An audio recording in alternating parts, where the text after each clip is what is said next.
салом ба беҳтарин ҷомеаи футболӣ. дирӯз бозиҳои аввали якашнали лигаи чемпионҳо баргузор шуданд ва имрӯз мо ҳар яки онҳоро муфассал муҳокима мекунем. бозиҳои ҷолиб буданд, голҳои зебо заданд ва сенсатсия ҳам буданд. чизҳои зиёд барои гуфтан дорем. ҳатто агар шумо то ҳол ба канали телеграми ман ҳамроҳ нашуда бошед, ҳоло вақти хуби обуна шудан аст. дирӯз ман онҷо бозии Реал Атлетикоро дар сифати баланд нишон додам ва бо шумо лаҳзаҳои муҳими бозиро муҳокима кардам. имрӯз бошад боз ду бозии пуршида дар пеш аст. ПСЖ бар зидди Ливерпул ва Барселона бар зидди Бенфика. ин бозиҳоро низ шумо метавонед дар канали телеграми ман тамошо кунед, он ҳам бо сифати олӣ ва муҳокимаи зинда. ҳамроҳ шавед, бозиро якҷоя тамошо кунем ва фикру ақидаҳои худро баён намоем. ссилкаи телеграм канал дар комментария ва описанияи ин видео гузошта шудааст. аз шумо мисли ҳар вақта лайк ва дар канал обуна шудан, аз мо бошад ҳар рӯз видеои нав баровардан. акнун дар ягон ҷо ба азур шинед, мо бошем сар мекунем. шаби гузашта бозии ҷолиби якашнали лигаи чемпионҳо баргузор шуд ки дар он Брюгге дар майдони худ бо Астон Вилла рӯбарӯ гардид. бозӣ бо ғалабаи боварибахши меҳмонон бо ҳисоби 3-1 анҷом ёфт ва акнун дастаи англисӣ бартарии назаррасро пеш аз бозии ҷавобӣ ба даст овардааст. Вилла аз лаҳзаҳои аввал бо шиддат ҳамла кард ва аллакай дар дақиқаи сеюм Леон Бейли аз иштибоҳи ҳимоятгарони Брюгге истифода бурда тӯбро ворди дарвозаи мизбонон кард. ба назар мерасад ки голи барвақтӣ ба бозӣ самти муайян медиҳад, аммо белгиё зуд посух доданд. дар дақиқаи 12 Максим де Кайпер ҳисобро баробар кард ва ба мухлисони даста умед бахшид. ин мубодилаи голҳо бозиро бозам шавқовартар кард. Брюгге бо далерӣ ҳамла мекард ва аз дифоъ наметарсид, аммо Вилла низ дар ҷавоб бо шиддат ҳамла мекард. дар қисми дуюми бозӣ ҳардуи даста ҳамоно бо суръати баланд бозӣ мекарданд, аммо дар дақиқаҳои охирин дастаи Уна Эмери бартарии худро нишон дод. дар дақиқаи 81 ҳимоятгари Брюгге Брендон Михели тӯбро ба дарвозаи худ зад ки нуқтаи гардиши бозӣ гардид. хатогиҳо дар сатҳи лигаи чемпионҳо гарон меафтанд ва Брюгге барои ин камтаҷрибагӣ ҷазо гирифт. 7 дақиқа пас Марко Асенсио пеналтиро боварибахш иҷро карда пирӯзии Вилларо таъмин намуд. бозингари испанӣ ки зимистон аз ПСЖ ба иҷора гирифта шуд, дар ҳолати хуби бозӣ қарор дорад. ин аллакай голи панҷуми ӯ барои Астон Вилла дар 4 бозии охирин аст. Эмери бешубҳа аз ин хариди зимистонааш розӣ аст. Вилла бори дигар собит кард ки ба шарофати тактикаи дурусташ метавонад ба натиҷаҳои олӣ ноил шавад. дастаи Эмери на танҳо бозӣ кард, балки зери фишори рақиб устувор монд. диққаташро аз даст надод ва аз имкониятҳояш самаронок истифода бурд. ин гуна прагматизм дар лигаи чемпионҳо хеле муҳим аст. аз тарафи дигар Брюгге бо далерӣ ва футболи ҳамлавияш мухлисонро шод кард, аммо дар лаҳзаҳои ҳалкунанда оромиш надошт. инчунин анҷоми бозии онҳо намунаи равшани он аст ки чӣ гуна хатогиҳои ночиз метавонанд натиҷаи хубро барбод диҳанд. барои Астон Вилла расидан ба чорякфинали лигаи чемпионҳо як дастоварди бузург хоҳад буд. дастаи Эмери аллакай исбот кардааст ки метавонад бар рақибони пурқувват ғолиб бояд ва бозии баландсифат нишон диҳад. ҳоло танҳо бозии ҷавобиро бо зиракӣ анҷом додан лозим аст то роҳ ба даври навбатиро таъмин кунанд. бо вуҷуди ин Брюгге ҳанӯз имконият дорад. агар белгиягиҳо дар бозии ҷавобӣ эҳсосоти худро идора карда бо хунсардӣ бозӣ кунанд, онҳо метавонанд мушкилоте барои Вилла эҷод намоянд. дар ҳамин ҳол Астон Вилла ба пеш ҳаракат мекунад ва эҳсос мешавад ки ин танҳо оғози сафари бузурги аврупоии онҳост.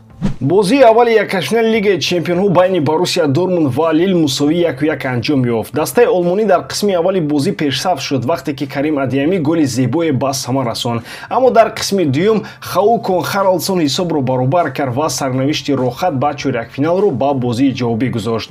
Боруссия бозиро фаъолона оғоз кард ва хеле хуб назорат менамуд. онҳо дар дақиқаи 22 натиҷа ба даст оварданд. Карим Адиями бо зарбаи олиҷаноб дарвозаи Лилро рахна кард. ӯ тӯбро дар ҳолати душвор қабул намуда, онро бе имкони наҷот ба кунҷи поёнии дарвоза равон кард.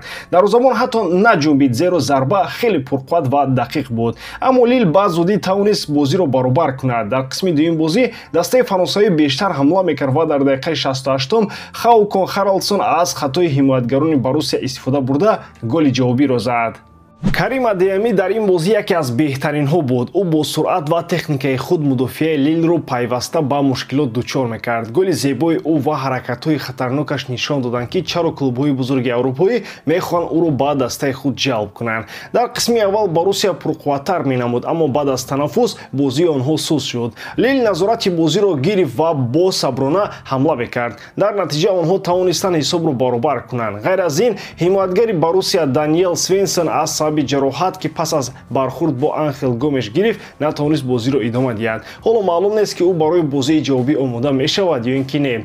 Ин ду даста пас аз 8 рӯз бозии ҷавобиро дар Фаронса баргузор мекунанд. Пас аз натиҷаи мусовӣ дар Дормунд имконияти ҳардуи даста баробар боқӣ мемонад. Вале Лил дар хонаи худ бозӣ мекунад ки барои онҳо як бартарӣ хоҳад буд. Боруссия бошад бояд бозии худро дар қисми дуюм беҳтар кунад агар мехоҳад ба чоракфинал роҳ ёбад. Ширкати Азия Маркет хурсанд кардани харидорони худро идома медиҳад ва акнун ба ҳамаи доруҳо то 25% таъфиф эълон менамоянд. Доруҳо барои баровардани риши мӯи сар, гирифтани вазн, бақувват кардани иммунитет ва қавӣ гардонидани мардонагӣ. Ҳама ин доруҳо тартиби табиӣ дошта сифаташон олӣ аст ва чӣ тавре ки гуфтем, айни ҳол 25% арзонтар мебошанд. Барои фармоиш ба рақамҳои дар экран буда занг занед ва ин имконияти хубро аз даст надиҳед. Азия Маркет, кафолати тансиятии шумо.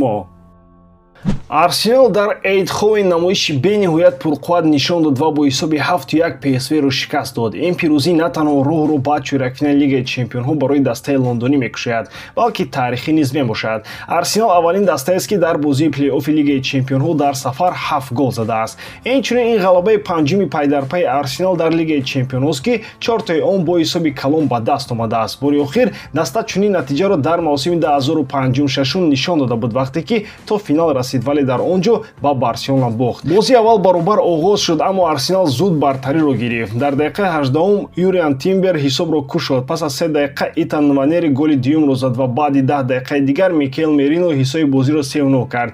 Дар ин лаҳза ПСВ аллакай хеле душвор буд, аммо пеш аз танаффус ПСВ бо зарбаи пеналтии Ноалан ки дар дақиқаи 43 зада шуд, тавонист каме фарқиятро кӯҳиш диҳад. Шояд ин як имконияти баргаштан ба бозӣ буд, аммо қисми дуюм ҳамаро шок кард. Лондониё баъд аз танаффус ҳамлаи шадиди худро идома доданд. Танҳо 2 дақиқа пас аз оғози қисми дуюм дар дақиқаи 47 Мартин Эдегар ҳисобро 4-1 кард ва дар дақиқаи 48 Леандро Тросар панҷумин голро ба сама расонд. Пас аз ин маълум шуд ки ПСВ дигар имконияти баргаштан надорад. Дар дақиқаи 73 Эдегар дубл кард ки онро пас аз партофти Мерино анҷом дод ва дар дақиқаи 85 Калиафори пас аз партофти Эдегар зарбаи ниҳоиро ба ПСВ зад. Дар натиҷа исои бузурги 7-1 ва таърихи нав барои Арсенал. Ин бозӣ хеле аҷиб буд, зеро аз рӯи нишондиҳандаҳои голҳои интизоршуда яъне XG ҳардуи даста қариб ки имкониятҳои баробар доштанд, аммо дар асл ПСВ имкониятҳои худро истифода кардан натавонист. Онҳо имкониятҳои хуб доштанд, хусусан дар қисми аввал, вале онҳоро аз даст доданд. Ҳамзамон онҳо ба Арсенал имкониятҳои бисёре медоданд ки рақибашон ҳамаи онҳоро истифода бурд. Фарқияти бузург дар суръати бозӣ низ таъсир расонд. Дар Англия футболбозон маҷбуранд қарорҳои худро хеле зуд қабул кунанд, дар ҳоле ки дар чемпионати Нидерландия ҳамаи чиз каме оромтар аст. Ин дар Лигаи Чемпионҳо хеле муҳим аст ва имрӯз Арсенал нишон дод ки дар чунин вазъият хеле хуб бозӣ мекунанд. Бозии ҷавобии 12 март дар Лондон баргузор мешавад, аммо пас аз чунин натиҷа шубҳае нест ки Арсенал ба чоракфинал мебарояд. Барои ПСВ бошад, ин танҳо як имконияти беҳтар нишон додани худ ва ҳифзи обрӯяшон хоҳад буд. Чизи аҷиб он аст ки ПСВ дар даври қаблӣ тавонист Ювентусро аз мусобиқа хориҷ кунад, вале дар яккашфинал чунин шикасти вазнин хӯрд. Ҳатто аҷиб аст ки чӣ гуна Ювентус тавонист ба чунин дастаи ПСВ мағлуб шавад. Арсенал дар Лигаи Чемпионҳо нисбат ба чемпионати Англия комилан дигаргун менамояд. Агар дар АПЛ онҳо баъзан номуайян бозӣ кунанд, дар Лигаи Чемпионҳо онҳо хеле устувору боэҳтимоланд. ин даста шанси хеле хуб дорад ки дар ин мусобиқа хеле пеш равад. Оё онҳо метавонанд боз ба финал расанд? Ҳамаи чиз ба онҳо вобастагӣ дорад. Дар дербии Мадрид ки дар чорчӯби яккашфинали Лигаи Чемпионҳо баргузор шуд, Реал бо ҳисоби 2-1 бар Атлетико ғалаба кард. Ин бозӣ осон набуд. Реал аввал ҳисобро кушод, баъдан ба рақиб имкон дод ки ҳисобро баробар кунад, аммо дар қисми дуюм бозам пешсаф шуд ва ғалабаро ба даст овард. Ин пирӯзӣ барои Реал муҳим буд, зеро дастаи Карло Анчелоти пас аз 9 бозӣ бори аввал тавонист Атлетикоро дар вақти асосӣ мағлуб кунад. Дар 8 бозии охир онҳо танҳо 2 бор ғолиб омаданд, он ҳам дар вақти иловагӣ. ҳоло бошад сарнавишти рохат ба чоракфинал дар бозии ҷавобӣ ки 12 март дар Метрополитано баргузор мешавад ҳал хоҳад шуд. Бозӣ барои Реал хеле хуб оғоз шуд. Аллакай дар дақиқаи 4 Родриго ҳисобро кушод. Ин голи 25-аш дар Лигаи Чемпионҳо буд ва ӯ ба рӯи хати 5 бозингари ҷавоне ворид шуд ки ба ин натиҷа расиданд. Танҳо Холланд, Мбаппе, Месси ва Раул пештар аз ӯ ин корро карда буданд. Аммо Атлетико ҷавоби худро дер накард. Дар дақиқаи 32 Хулиан Алварес ҳисобро баробар кард. Ин дуюмин голи пайдарпаи ӯ ӯ дар Сантьяго Бернабеу буд. Ӯ 8 феврал дар дерби Ла Лига низ гол зада буд. Ҳоло ӯ танҳо сеюмин бозингари Атлетико дар асри 21 шуд, ки дар ду бозии пайдарпай дар майдони Реал гол задааст. Пештар инро танҳо Форлан 2010 ва Гризман 2017 карда буданд. Дар қисми дуюм Реал дубора пешсаф шуд. Дар дақиқаи 55 Брайан Диас голи дуюмро зад, ки дар ниҳоят ба Реал ғалаба овард. Пас аз гол ӯ ба сӯи Диего Симеоне рӯ оварда бо овози баланд гуфт: «Ҳоло акнун гап зан акнун». бешубҳа Брайм яке аз беҳтаринҳо дар ин бозӣ буд. Ӯ ба ҷои Беллингем бозӣ кард ва нишон дод, ки метавонад нақши муҳим бозад. Ӯ тӯбро хуб идора мекард, пасҳои дуруст медод ва муҳимтар аз ҳама голи ғалабавӣ зад. Аммо баъзеҳо фикр мекунанд, ки рафтори ӯ пас аз гол нозарур буд. Симоне танҳо пеш аз бозӣ тахмин зада буд, ки Брайм шояд дар ҳайати асосӣ набошад. Дар суханони ӯ ягон таҳқир ё пасзанӣ набуд, аммо Брайм онҳоро чун беэътиноӣ қабул кард ва ҳамин тавр вокуниш нишон дод. Гарчанде ки Реал ғалаба кард, баъзе мухлисон ҳанӯзам ба Карло Анчелоти саволҳо доранд. Ӯ ба бозигарони ҷавон имкони зиёд намедиҳад, ҳатто вақте ки даста ба тағйирот ниёз дорад. Масалан, Эндри, ки дар дақиқаҳои кам нишон медиҳад, ки метавонад хуб бозӣ кунад, вақт намегирад. Бозии Мбаппе низ бисёр норозигӣ овард. Ӯ чанд маротиба имконияти хуб дошт, аммо ҳатто паси оддиро дода натавонист. Агар ӯ қарорҳои беҳтар мегирифт, Реал метавонист бо ҳисоби 3-1 ғолиб шавад ва ба бозии ҷавобӣ бо бартарии бузург равад. Бисёриҳо фикр мекунанд, ки фурсатҳои аз даст рафта дар охири бозӣ метавонанд ба Реал дар бозии ҷавобӣ таъсир расонанд. Агар онҳо 3-1 мекарданд, Атлетико ба таври ҷиддӣ ба мушкилӣ рӯбарӯ мешуд.